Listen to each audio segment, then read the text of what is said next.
what's up mga kaibigan? Kapusong Dabarkad, Barkadyak mga kaibigan. Hello, what's up? Ako po si Joy Ann Montilla. Iniimbitahan ko kayo magsimba kayo sa araw ng Sabat. Makakasama ninyo ang gwapong driver at gwapong konduktor. Alam na this, dito po sa Alagang Jack.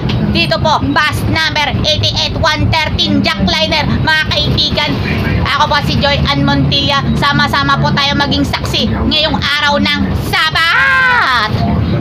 Mga kaibigan, ladies and gentlemen, Jackliner bus 88113 biyaheng Lucena hanggang Alabang. Makakasama ninyo, araw-araw ninyo makakasama, always 24/7.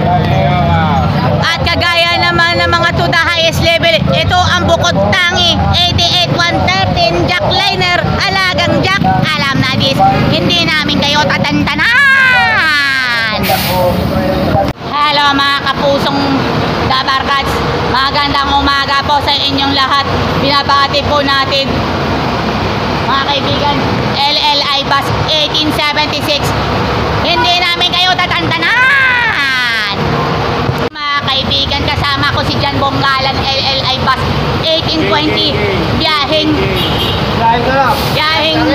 Lucena, Alabang. Makakasama niya si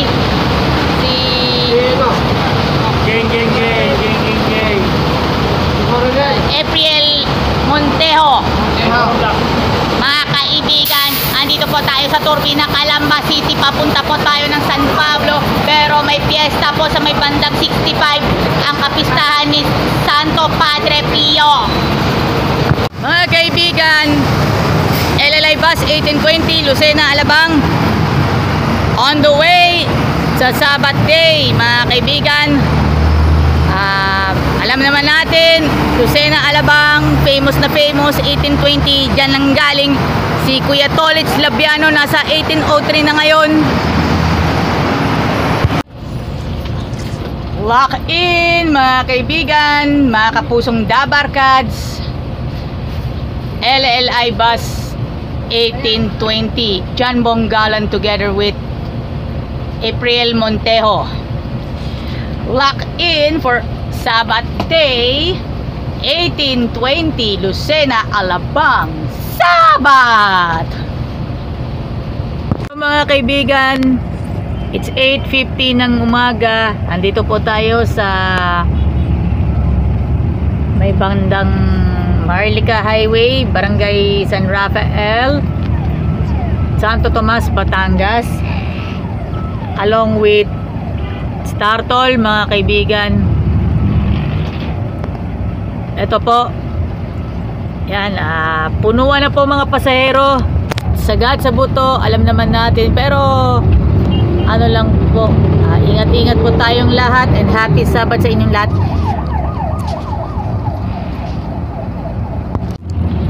Magandang umaga po sa inyong lahat. Ako pa si Joy Ann Montilla.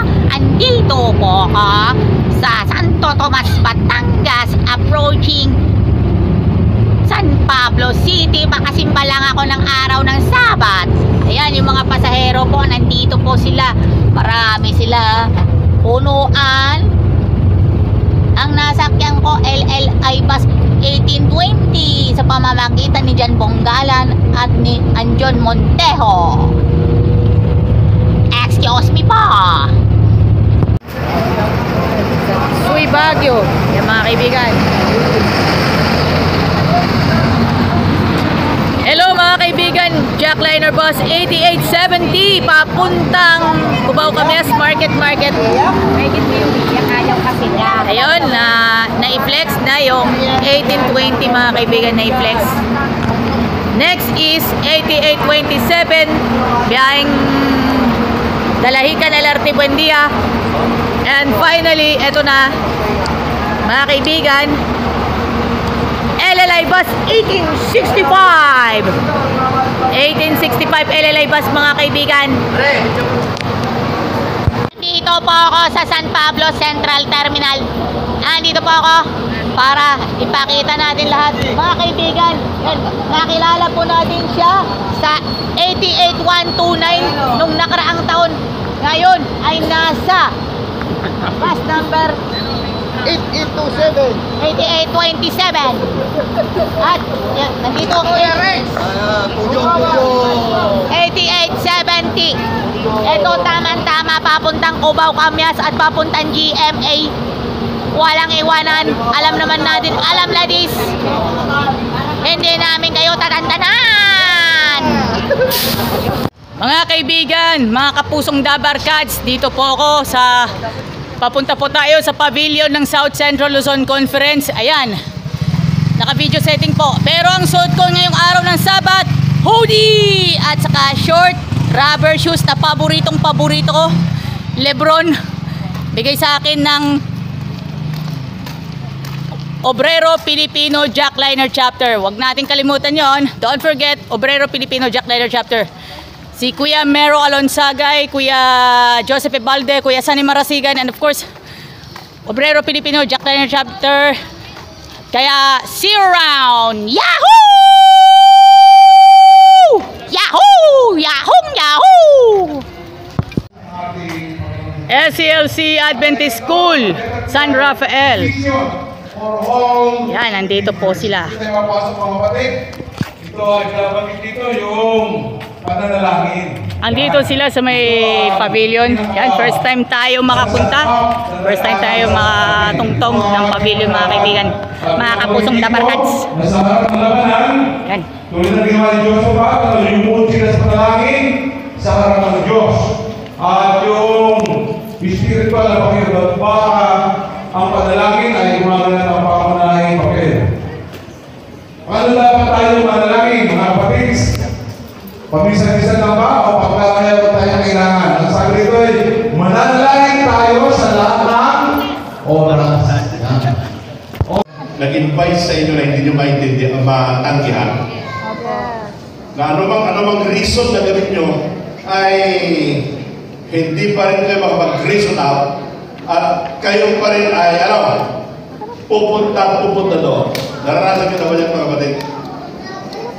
May umaga, titignan po natin the irresistible invitations. Ano ba yan? Ano ba po ang mga yan? Baka kasi magpatuloy tayo po ay manalangin. Dakilang Diyos, maraming salamat sa araw ng Sabat. Amin na pong pag-aralan na yung mga salita. Panginoon, makiusap po kayo sa amin. At ang aming maririnig, ito ay magbigay kalakasan sa aming pananampalataya. Sa pangalan ng Jesus. Amen. Tingnan po natin. Una, ito po ay 5 lang. Pagkatapos ng 5, wala nang pang-anim. Tapos na ako. Madali rin pong tandaan. Una pong invitation. Ang una ay, come and see. Oh. Come and see. Halika kayo. Tignan nyo. Come and see. Natingnan po natin yung text. Sabi po doon sa John 1:39, He said to them, come and see. They came and saw where he was staying and remained with him that day. Mga binamalang kapatid, naranasan nyo ba yan na tinawag kayo ng Panginoon? Sabi, come and see. Pag sinabi po natin, come and see, ano po ang nais ibatid sa atin ng Panginoon? Una po ay experience siya. Kinakailangan natin maranasan. Mga minamalang kapatid, doon po sa buhay po ninyo, mayroon pa kayong mga instances na if you look back, ay makikita niyo ang Panginoon kung gaano kayo iniligtas at nasubukan niyo, mga kapatid. But this morning, forgive me for telling a little while of my story, ay yan po ay nakita sa likod. Madilim kasi talaga ako, kaya hindi nyo magkikita. That was my picture na. Tatagal akong magsalita pag tigay sa mga. Nasaan siya? Nasaan? Hello? Nasaan? Nasa internet ka ba? Nasa Lucena. Nasa Lucena. Nasa Bijan. Di ba nasa Bijan siya 40 years? Anong trabaho niya? Kaya sabi nga doon, he spent the next 40 years, he was nobody. Before, he was somebody. But the 40 years in the median, he was nobody. And the last episode of his life, he spent the last 40 years discovering what God can do with saan siya with the last, doon sa huling buhay, yung tunang kanyang buhay. Nasaan siya? Nasaan? Nasa internet cafe pa rin. Di ba nakalis? Nasaan siya? Nasa wilderness. Leading the people of God. But, tingnan po ninyo doon. 40 years discovering what God can do with nobody. Mga minamahal na kapatid, ang Panginoon ay makakagawa ng tayo when we recognize that we are a nobody. Nasusunod niyo pa ako? Hindi pa? During the pandemic, ito po yung pinaka-higpit na mag-cross ng border. May bigyan. Ang problem nyo, mag-cross kami dyan. Di ba nung una, sa kukuha ng unang permit? Barangay, anong sunod? Punta sa Arexio. Pagkatapos mo lang ng Arexio, saan ka pupunta? Pulis. Bigyan ka ng kanila. So, nung una, pupunta kami doon sa kapitan, binigyan kami. Pupunta kami sa Arexio, binigyan kami. Then sa pulis, binigyan kami. So, we cross the border. Pagdating ko namin doon sa border na yan, nagbabaan kami ang mga kasama. Then nung bumaba kami, yung sundalo doon sa, kasi doon, maglalagbog ka. Nagsulat siya ng number 1, 2, 3, 4, 5, 6, 7. Bumaba kami, nag-restore kami. Sabi ng sundalo, sir, nasaan po yung isang kasama? Sabi ko doon sa sundalo, 6 lang kami . Hindi sir, hindi ako magkamali. Nung bumaba kayo, binilang ko kayo po ay 7. Ito po yung kaya dito po sa lagbog, dinamburan ko 7. Nasaan yung isang kasama niyo, sir? Sabi ko, hindi. Ito yung ebidensya. 6 lang kami. Sabi ko, kung gusto mo lang, buksan mo yung aking sasakyan, punta mo sa loob. Binuksan niya, pumunta sa loob. Dito sabi niya, hindi talaga magkamali. Ito ang nakita ko. Sabi namin, nung umalis na kami, sabi ko, buti pa itong sundalo, nakita yung kasama natin, hindi na rin nakikita. No, then, after 2 weeks, hindi pa tapos yung 1 month, after 2 weeks, babalik ulit kami dyan na border. Then, kasi doon, di ba nun, pag umalis ka doon sa town mo, ay once a month. Then, after 2 weeks, alis na naman kami. Tapos, mag-cross kami na naman yan na border. Tapos sabi ko yung doon sa team, sabi ko, we are risking. Ano bang risk sa Tagalog? We are risking our lives. Pero sabi ko, those who want to risk their life, sama sa akin. And if you are not willing to risk your life, then I understand because it's pandemic. Hindi nila alam, second life ko na, kaya nothing to lose. Nothing to lose. Pero sabi ko, kung sa willing, sumama sa akin. Pumunta kami sa barangay, binigyan kami. Kasi yung barangay kami ng buildings, unlimited. Nagkikita ka pa lang ng party sa barangay doon. Pastor, kailangan ba permit? Bagat. Then punta kami sa Arexio. Tapos, sabi ng Arexio, Pastor, nakita namin 2 weeks ago, umalis na kayo. Kayo naman ang nagdadala ng virus dito sa ating bayan. Sabi ko, Dok, sandali. Paalisin po muna kami. Bago ka mag-conclude na magdadala kami. Hindi po nga hindi po nga pinapalis kami. Sinasabi mo nagdadala. Palisin mo muna kami. Tapos sabi niya, Pastor, hindi ako talagang bibigay kahit awayin ako. Wala akong nagawa. Sabi ko sa kasama ko, Plan B. Ano ang Plan B? Pag hindi tayo papasukin, iiwan natin yung sasakyan natin doon sa labas. Then we hide. Kasi ang bibigyan po namin doon sa kabilang province ay 100. That's the irresistible invitation. Ano yung una? Ano yung una? Come and see. Pangalawa. Follow me. Ano yung pangatlo? Peace with me. Ano yung pangapat? Sacrifice with me. Pag nagawa po natin ito, apat na ito, then the Holy Spirit will empower us. Magandang tanghali po.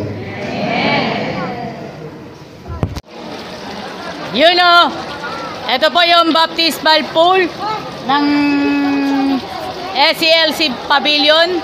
Halos katabi ng mga paupahan. Ito po yung pagdadausan ng pool po ng mga candidates for baptism. Isang mainit na pagsalubong at pag-welcome sa mga kababayan po nating nag-baptize. Maraming salamat po. Kaya nga, supportahan ninyo ang Jackliner, supportahan ninyo ang lahat ng mga kababayan na nating Seventh-day Adventist na ngayon nasa poder na sila ngayon. Today, simula sa araw na ito, kakaharapin multitasking challenges pero manaig pa tayo kay Lord. Kaya maraming salamat sa inyong lahat. Joyanne Montilla here. Pagpalain po tayo ng pong may kapal. Happy Sabat po sa inyong lahat. At magkita-kits po tayo sa San Pablo Central Terminal. At hihimay-himayin po natin yan. Lahat-lahat. Shoutout muna tayo sa mga sumusunod. Obrero Pilipino Jackliner Chapter. Sa pamamagitan nila Kuya Alan Cacabelos, Kuya Giovanni Talento, maging si Kuya Mero Alonsagay, Kuya Joseph Ebalde, Kuya Sani Marasigan, at saka si Kuya Ramil Almonte. At sa lahat po ng mga church members ng Pasay English Church, kung saan po ako na bautismahan noong 2005. Shout out din po sa Alaminos Adventist Church and San Rafael Adventist Church, maging sa San Pablo Central Adventist Church. Lahat po ng Metro San Pablo District 1 and District 2, mabuhay po kayong lahat at mabuhay kayo hanggang kailan nyo gusto. Ako po si Joyanne Montilla. Mula po sa South Central Luzon Conference of Seventh-day Adventists, ako po si Joyanne Montilla para sa Jackliner at Super Radio DCWB. Dapat totoo! Hello friends! Welcome back to San Pablo Central Terminal. Andyan po ang Jackliner Bus 88100 Dalahican LRT Buendia via AC Text. At susunod,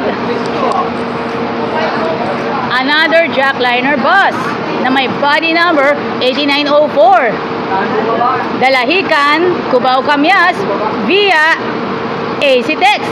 Still also, mga kaibigan, yan, si Kuya Reynaldo Villanueva and Marvin Malyari. Mga kaibigan, happy Sabat po sa inyong lahat at pagpalain po tayong pong may kapal. Mabuhay ka hanggang kailan mo gusto. This is Joyanne Montilla. Ladies and gentlemen, Jackliner Bus 8918 Mauban LRT Buendia, mga kaibigan. Happy Sabat! Jackliner 8918 Mauban LRT Buendia. And of course, 88136 led by Gerald Evan Abordo, Dalahican LRT Buendia. Happy Sabat! LLI Bus 1502 Lucena, Cubao Camyas. Happy Sabat! Next, yan po, Jackliner Bus 8904 Dalahican, Cubao Camyas. Yan, Dalahican, Cubao Camyas po, mga kaibigan. Dalahican, Cubao, Kamyas to the highest level. Happy Sabbath. Ang susunod, yan, bus number 88112, Lucena, Alabang. Happy Sabbath. Yan, sunod po. LLI bus 1892, Lucena, LRT Buendia. Ayan, Lucena, Dalahican, LRT Buendia. Happy Sabbath. Mga kaibigan, nandito po ako with Jackliner bus 8906 biyaheng Lucena, Alabang. Mga kaibigan, Joy Anmontilla here. Pauwi na ako, pabalik na ako ng Petron Makiling. And of course, Barangay Simsim. Ayan, tuloy. Ayan, tuloy-tuloy ang aking pagtutok sa mga kaganapan. And of course, kanina po, nasulya pa ninyo ang fellowship ng 7-Day Adventist featuring the Metro San Pablo 1 Fellowship. Okay, kasagsagan ng mga balitang ito, marami mga ganap, turn of events. Para sa akin, back to back ito para sa akin. Kahapon, local recruitment activity ng Jackliner sa Cabuyao, Laguna. Ngayon naman, Metro San Pablo District 1 Fellowship. First time after 5 years, mga kaibigan. So mga kaibigan, ito na tayo. Ito na tayo. Yan, simple tayo. Kaya nga, masasabi, God is everything. Kaya andito si Lord para gabayanak tayo. At tayo po ay nagpapasalamat po tayo sa lahat. Siyempre, una sa Panginoon, kung may kapal po. Pangalawa sa ating mga master. At syempre, babatiin po natin ang lahat po ng mga taga Jackliner Group of Bus Companies. Especially si Sir Jaime Chua, si Sir Gerald Chua, Ma'am Aida Chua, kay Ma'am Cathy Flores. Syempre, si Kuya Mero Alonsagay, Kuya Joseph Ebalde, Kuya Sani Marasigan, maging si Kuya Ramil Almonte and Sir Ibarola. And of course, si Kuya Andy Ricamara. Maraming salamat po. And of course, sa lahat po ng mga hiring team ng Jackliner, thank you very much po sa inyong lahat. At sa mga nagsisimba po, sa mga church goers, mga participants po, Metro San Pablo District of 7-Day Adventist. Mga kaibigan, ako po si Joy Anmontilla. Maraming salamat sa inyong pagtutok. Mga kaibigan, ako pala si Joy Anmontilla. Maraming salamat sa inyong pagtutok. And of course, radyo na, TV pa. Kortesya na, disiplina pa, alagang Jack, alam na dis. Walang kinikilingan, walang pinoprotektahan, serbisyo totoo lamang, alagang Jack, alam na dis. Excuse me po, hindi namin kayo